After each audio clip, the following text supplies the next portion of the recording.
Jadi bagi siapapun Anda yang masih mempercayai bahwa Habib itu bisa memberikan pertolongan pada Anda, pada saat kenyataannya sekarang di alam dunia, bukan mereka memberikan syafaat, justru merekalah yang mendawir Anda, meminta syafaat kepada Anda.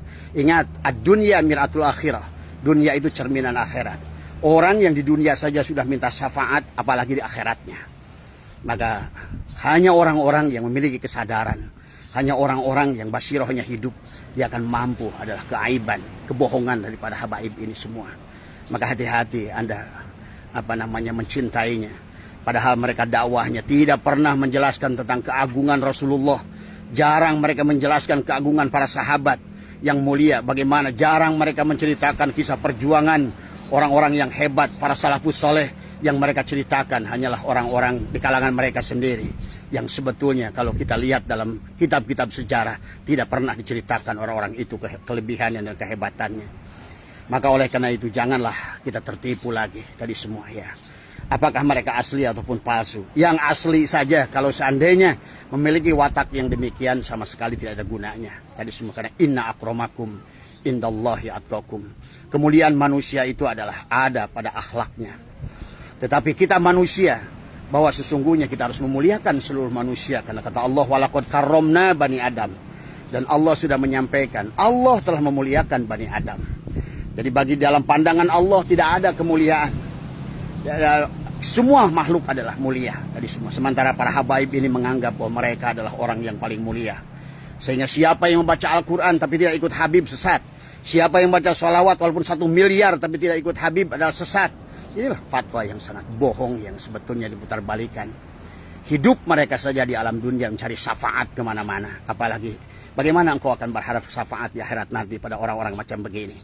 Apalagi sifat-sifat yang wajib bagi Rasul, sidik, amanah, tabligh, fatonah adalah juga tidak muncul pada mereka.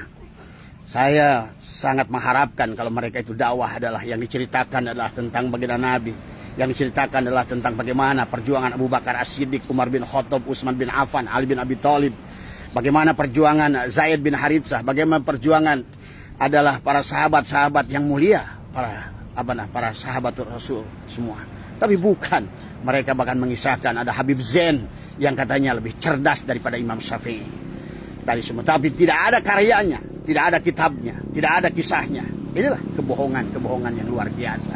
Tadi semua, ingat, di dalam sejarah Islam, baik dari kitab internal maupun eksternal, semua orang yang punya jasa di alam dunia ini tercatat baik dalam kitab internal maupun eksternal. Keberadaan mereka akan ada buktinya, ya, ada amaliyahnya, ada ilmunya, ada kitabnya yang mereka tinggalkan. Tapi orang-orang yang diagungkan oleh habaib ini justru adalah orang-orang yang tidak ada tapaknya. Kalaupun ada kitab yang ditulis, ada hanya kitab yang ditulis oleh kalangan mereka sendiri untuk mengganggukan mereka sendiri. Bukan Rasulullah, bukan sahabat Rasul dan lain sebagainya. Maka inilah harus dibedakan, fahami ya, bahwa tadi Kang bertanya, apakah Habib ini bisa memberikan syafaat? Demi Allah, mereka tidak akan bisa memberikan syafaat. Tadi semua. Karena syafaat itu adalah segala sesuatu adalah tergantung pada keridhaan Allah. Baginda Nabi Muhammad pun tidak bisa memberikan syafaat kepada Abu Thalib pada masa hidupnya. Karena itulah sampai turun ayat Al-Quran. Itu adalah, firman itu adalah jadikan satu pelajaran kepada kita para kiai, para ustadz. Dalam berdakwah kita jangan pernah kita memberikan jaminan kepada siapapun. Karena semua hak prerogatif Allah. Rasulullah yang agung sekalipun tidak bisa memberikan jaminan. Sampai beliau berkata, ya Rasulullah, adakah manusia di alam dunia ini yang bisa ke surga dengan amalnya? Kata Nabi, lah.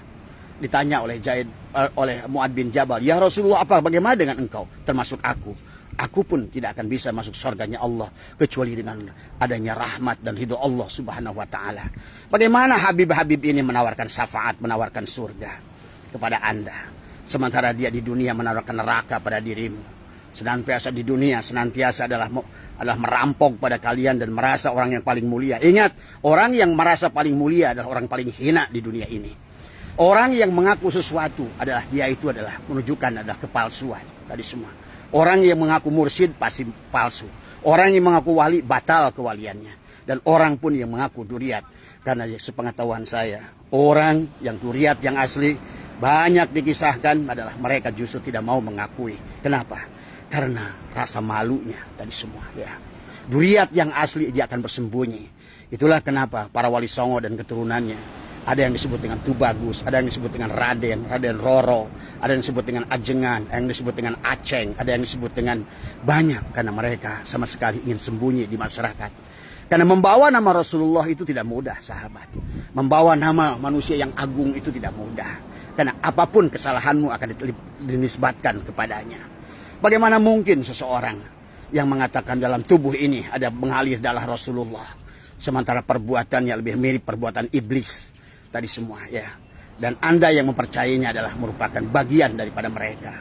Maka kalau menurut saya, kalau di dalam hati kalian masih ada kecintaan kepada mereka, sesungguhnya adalah ada sesuatu, adalah fi qulubihim maradun fazadahumullahu marada. Pasti ada penyakit di hati kalian. Maka oleh karena itulah kenapa Allah kunci khatamallahu ala qulubihim wala sam'ihim wala absarihim. Hanya kita orang-orang yang memiliki kesadaran, yang akan melihat Rasulullah dengan benar, melihat hak Allah dengan benar, kita akan mengerti kepada siapa kita akan mengikut tadi semua, ya. Maka pahami oleh kita. Nah, ada yang keempatnya adalah selain Ahlul Bait, Duriyatul Rasul, Alu Muhammad, ada Idratul Rasulillah. Ini adalah sekelompok manusia memang, walaupun dia tidak maksum tapi dia mahfud.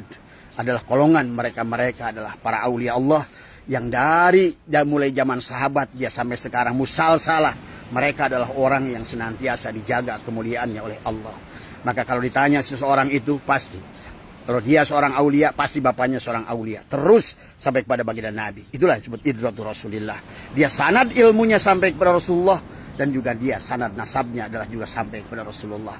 Yang sanad nasabnya sampai kepada Rasulullah pun tidak ada gunanya selama dia tidak, sebagaimana Kan'an adalah sanad nasabnya jelas kepada Nabi Nuh, tapi Allah tidak mengakuinya, tidak menerimanya.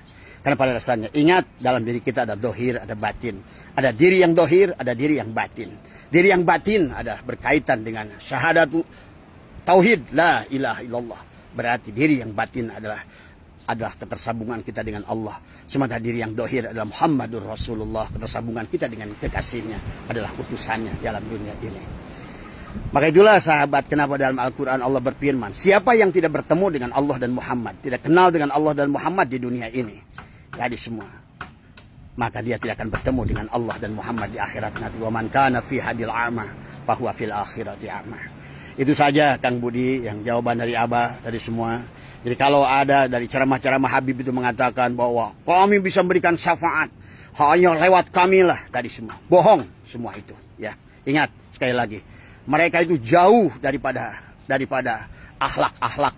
Jangankan berakhlak Rasulullah, jangankan akhlak sahabat, jangankan akhlak tabi'in. Maka kalau kita lihat, lebih banyak lebih akhlak Abu Jahal daripada kepada para sahabat semua, ya.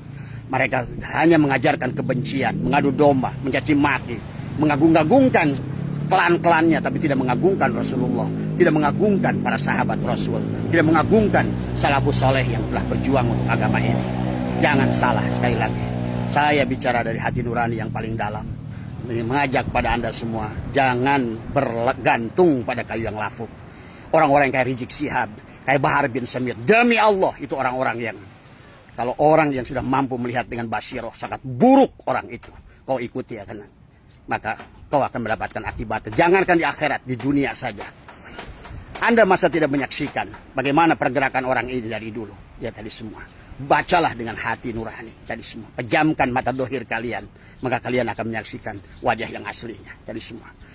Itu saja Kang Budi, Abah dari Pantai Pelabuhan Ratu. Mudah-mudahan sekali lagi, apapun mulai sekarang Abah tidak akan berhenti, akan menyampaikan apa yang harus disampaikan, karena semuanya adalah akan merusak pada seluruh umat Islam tadi, ya. Benahilah akidahnya, benahilah syariahnya tadi semua, ya. Ini, ya, kita mudah-mudahan sekali lagi kita bergantunglah pada Allah, bergantunglah pada apa yang dibawa Rasulullah SAW dan para salafus saleh dan ulama-ulai yang menjadikan pewarisnya. Mohon maaf atas kurangan, wallahul muwaffiq ila aqwamit thoriq wa afu minkum. Assalamualaikum warahmatullahi wabarakatuh.